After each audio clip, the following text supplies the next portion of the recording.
মুখলেসুর রহমান, বাবার নাম Mohammad Abul Mansur. Voter ID number এখানে উল্লেখ করা আছে, আপনারা দেখতে পারেন।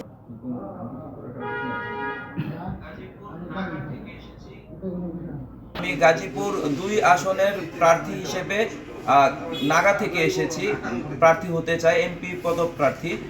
কারণ হচ্ছে যে আমি জগন্নাথ বিশ্ববিদ্যালয় থেকে ইংলিশে অনার্স মাস্টার্স করি, তারপর কোনো চাকরি হয় নাই ফেসিস্ট সময়ে, যদিও ফেসিস্ট সময়ের শেষের দিকে একটা চাকরি হয় খণ্ডকালীন ইংরেজি শিক্ষক হিসেবে টাঙ্গাইল জেলায় বিবেকানন্দ হাই স্কুল অ্যান্ড কলেজে, কিন্তু সরকার পরিবর্তনের পর সেই চাকরিটাও আমার চলে যায়। তো আমি বুঝতে পারি যে আমাদের মতো প্রতিবন্ধীদের জন্য বিশেষ করে যতদিন পর্যন্ত জাতীয় সংসদে কেউ না যাইতে পারবে ততদিন পর্যন্ত আমরা আমাদের অধিকার পাওয়া সম্ভব না। আর এজন্যই আমি চাই যে নির্বাচনে অংশগ্রহণ করতে, ত্রয়োদশ জাতীয় সংসদ নির্বাচনে।